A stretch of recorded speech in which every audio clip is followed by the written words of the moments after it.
नमस्कार बंधुगण मु डॉक्टर संदीप महादी मु अपोलो हॉस्पिटल भुवनेश्वर में शिशु हृदय विशेषज्ञ भाव कार्यरत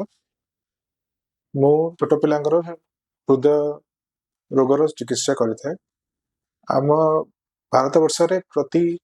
100टा शिशु जो जन्म नियंती गोटे पिलार हार्ट प्रॉब्लम रही है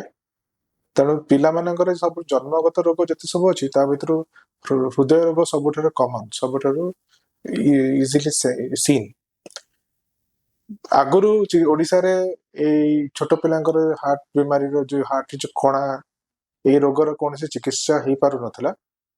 तापर आमर ओपन हार्ट सर्जरी सुविधा आरंभ होला जो थे कि पिलार छाती चिरी की आम हृदय रोगर चिकित्सा करा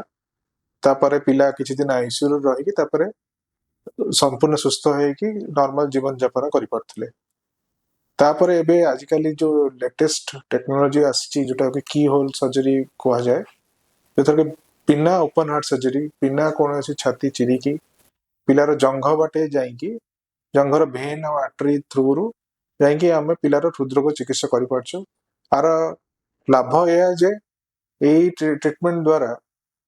आम पिला माने बहुत शीघ्र सुस्थ हो गोटे 2 दिन भितर निजर नॉर्मल नॉर्मल काम दाम कर खेला खेली करें कौन से रेस्ट्रिक्शन रही नॉर्मल जीवन यापन करें आफ्टर द प्रोसीजर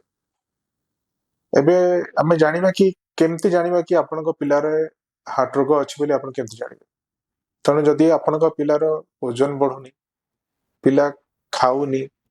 पिला खाइला धइस बेसी होउची पिला नीळ पड़ी जाउची पिला बेहोश हो जाउची कि तार गोड़ हाथ फुलुची पिलार छाती धड़धड़ होउची ए सब होउची हृदरोगर लक्षण तेणु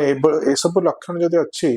तेबे तुरंत आम निकटस्थ पीडियाट्रिक कार्डियोलॉजिस्ट हृदरोग शिशु हृदरोग विशेषज्ञ को देखांतु तार से अपना पिलार सब फिजिकल एग्जामिनेशन देखिए सब टेस्ट करेंगे टेस्ट भितर कौन को टेस्ट द्वारा आम जापर पिलार को हार्ट बीमारी अच्छी ईसीजी है